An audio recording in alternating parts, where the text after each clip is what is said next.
now recording, and I will read out the first question. How did you become interested in information science?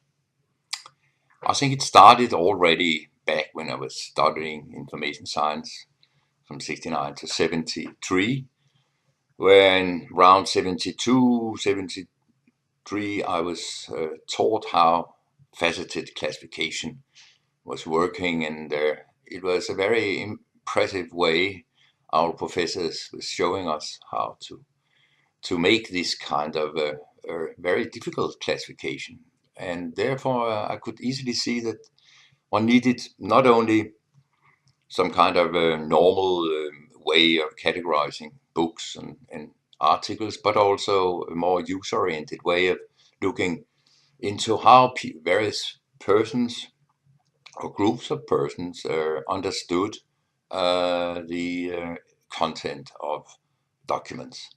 And that made me think about context, and it therefore also was very important for me slightly later when the first IRFIS conferences started in Europe, the International Forum for Information Science. Those conferences started in 75, and in Copenhagen was already the second one in 77. And I think, because I was part of it, that it was important for me to meet all these very theoretical but also empirically based researchers like Cochin and Shearer from the United States, and Brian Vickery from Britain, and B.C. Brooks.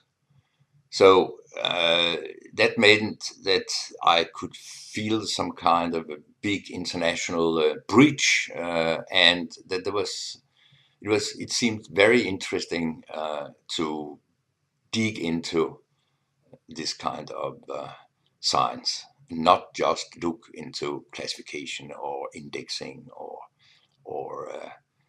cataloging as we had done so much before, but trying to look at things in a comprehensive way. And then later, I would say it has been very important for me to be part of the international context and international networks, which started already with these IRFIS conferences. So that's where it started from my point of view, I think. Okay. What were the most significant steps in your career? Yeah. Besides becoming assistant professor at the Royal School of Library and Information Science in Copenhagen, as a part of that, I think it was important for me to be part of a research team headed by Paul Zimmermann and Ole Harbo, and we tried to start up, you could say now, information studies, information seeking studies, and probably also you could say interaction studies already at that time. And we are now back in 74, 5, 6, 7. And that research made it possible for me to be a research fellow in the European Space Agency in their online service division in Frascati in Italy from 81 to 84. I think that is one big thing for me, because down there are lots of real scientists, mainly from physics and chemistry, and they were showing me how to make, you could say, rigorous research and writing. So my first articles, and I think one of my better achievements from an empirical point of view was done during my stay there. Then later, I had the chance to together with my wife Irene Wormel to develop a department in the Royal School, which was serving industry with information, you could say, information management skills, and basically was also information systems design. And from that, I think we went on, because of all the research we could do and did. I went on in two directions. In the 90s, One was information retrieval, where I became head of the master's program in the Royal School. And the other one was that I continued into a Center for Informametric Studies, where we tried to make use of citation analysis and, you could say, the information retrieval skills I knew about to be used in with the purpose of making citation analysis in various ways. And then I think one big thing was that I became a visiting professor in Finland in Åbo Academy, and also slightly later in Tampere University, which led to my professorship probably in Copenhagen in the Royal School of Library Information Science, where I have been professor until now in information science. And during all these long period, I've been lucky enough to work together with lots of people, and probably that's the reason why, for example, the Finns made me Doctor of Philosophy honoris causa in 2010. And I think I've been lucky also, as one peak has been the ACIST Research Award I received in 2003, and later on I also got this Solar Prize medal for my contributions in scientometrics. So that's, I think, is my development, you could say, and my best moments in my career. Okay, thank you. What, in your opinion, did you contribute to the field? Yeah, I've never really worked alone. I've always worked together in various teams, but if one should point to certain things, it might be, yeah, you could say there are two facets of it. The research itself and more organizational achievements, perhaps, or contributions. If we take the latter first, then you could say that I was lucky to work together with the Finns, especially Pertti Vakari and Kalevo Järvelin, so that we could start up again the information science conferences under the name of COLIS, the Conceptions of Library Information Science, back in the 90s, when this IRFIS conference series had stopped in the middle of the 80s here in Europe. So we started up COLIS, and later I've been lucky to also start up information interaction in context conferences. And we also were tried to make a manifestation of Nordic collaboration in information science with the Nordslis network, which was sponsored heavily by the Nordic Council, which were running around the millennium for 5 years in total. In a scientific way, I think I had made some contributions in information retrieval, especially information retrieval interaction and cognitive aspects of information and information science on the one hand, and that led to theories about polyrepresentation of the information space and the user space, and that are theories which have been distributed a bit to other younger researchers who are trying to use this idea or set of ideas. And another approach has also been perhaps this that attempt to integrate information seeking theory with information retrieval, especially in information retrieval interaction, together with Kalevo Järvelin from Tampere. Completely different track, but also connected, of course, somehow to information retrieval has been my attempt to make use of citation analysis on the web. That means webometrics, and I have also tried and failed in making some kind of web impact factor, which I must admit is one of the achievements, but also one of the real failures, I think, from a scientific point of view. So I would say that's perhaps those things I will be remembered for, if I remember it at all. Can you tell us of colleagues who were the most influential in your work? Yes, that's quite easy. I've thought about who really, has meant most to me during the years, and obviously I mentioned some of them before. P.C. Brooks had a huge influence on my earlier work. Also, of course, of contemporaries, Nick Bilkin and Steve Robertson. Um, Heavy influence has also been from Keith van Riesbergen and his way of doing laboratory research in Glasgow, which has influenced very heavily my way of doing both laboratory research in Denmark, but also to how to teach and deal with PhD students.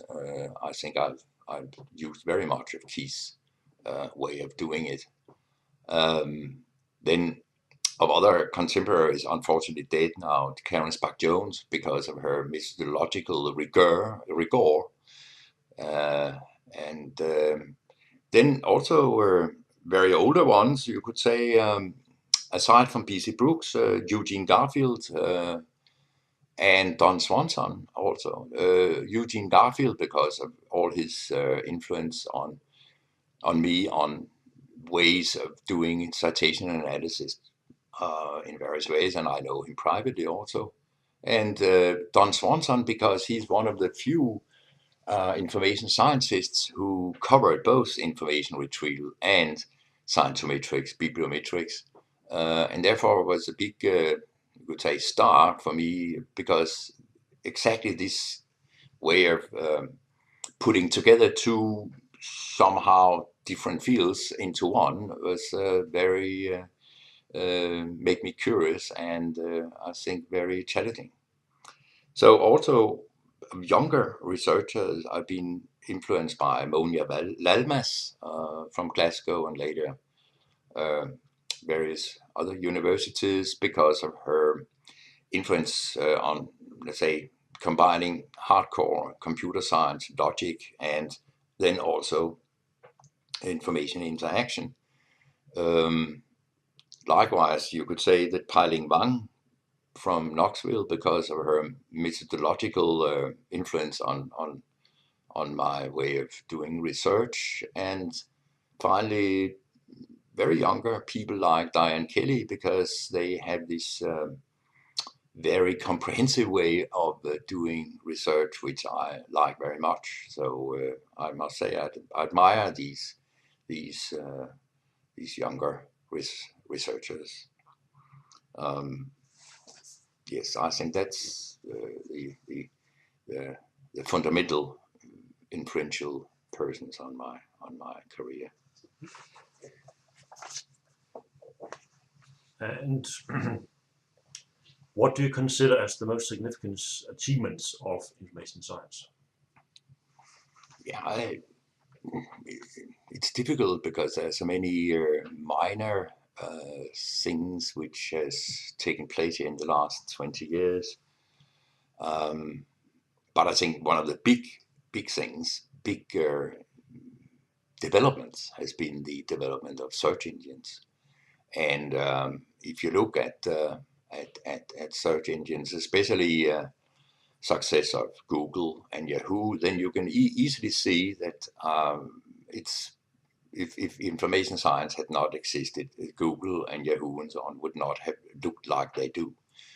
The PageRank algorithm is, perfect, you could say, or unperfect, or imperfect, but amalgamation of citation analysis like algorithms and then information retrieval algorithms. And the way Yahoo is, in a more qualitative way, is trying to categorize and make available their information to users is also heavily, I think, influenced by ways of thinking in information science and information studies as such. So I would say these two achievements are very much grounded in information science. Then, of course, there are other minor things going on within the framework of the web, where we could say that we also have had a big hand. But I think basically it's that. And but if one should point on something where we have during many years had an influence and helped, it would be things taken from classification and faceted classification, simply because that's the only really contribution we have given to, for example, computer science. But also very important. What has been the role of ASIST in this and in your own work? I think ASIST is very important information junction. I've always seen ASIST as a meeting point, international meeting point. Even though it's North American, there have always been a lot of people from other information scientists from other countries participating in the ASIST meetings. And therefore, I think it's very fruitful now that it becomes more international. So ASIST becomes a truly international organization. I think ASIST has been a meeting point in the sense that it's there where scientists of information, practitioners, IT persons, and both younger and young and senior researchers and practitioners meet. And that's very fruitful because that's how innovation, for example, comes about. And it's also where you can meet new stars and make acquaintances with your old friends. That's why it's very important. For me personally, I think it's aside from this meeting point issue, it has been the journal JSIST, which has been my most important vehicle for also getting information and knowledge about the field, but also in many cases my vehicle for my publications. And I'm very proud to be part still of the editorial board of JSIST, of course. What do you see as the main challenges and opportunities for information science? Yeah, I think it's very interesting. There's even though the search engines are perhaps our biggest development or achievement, it's also a potential for our downfall, I think, because more and more will be put on the web, and more information will be distributed without real professionals sitting and doing anything about it. It will come directly from the producer and to the end user. And that means that there is a challenge to information scientists and information specialists, but what really to do in the future. And one of the biggest challenges I think will happen is, or not happen, that depends on how you look at it, but in the longer future, I don't know really what will be the role of libraries, including public libraries, because a lot of stuff will be present on the web in various search engines aside from the libraries. And that means that libraries will tend to be some kind of museum instead of a living organism. And that might be difficult for information science to cope with. But then also I think it's very important because information science is also information technology, as is in the name of ASIST. And I think it's more important also now, especially in the future, to combine much more information technological stuff and into the curriculum of information scientists. I think that is one of the challenges to make the proper cocktail. So we're not computer scientists, but we do deal with this,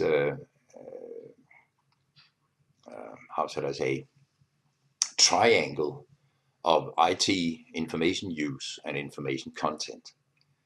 And that is also what one could say to the students or younger persons who would like to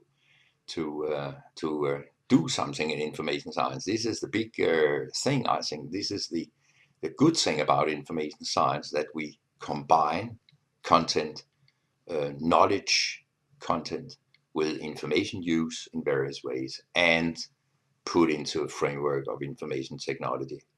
That's why it's very important also that we have this in front of us, all the content, use, and technology, and not just one or two of these three very fundamental parts of information science. So. Okay, and that was the last question.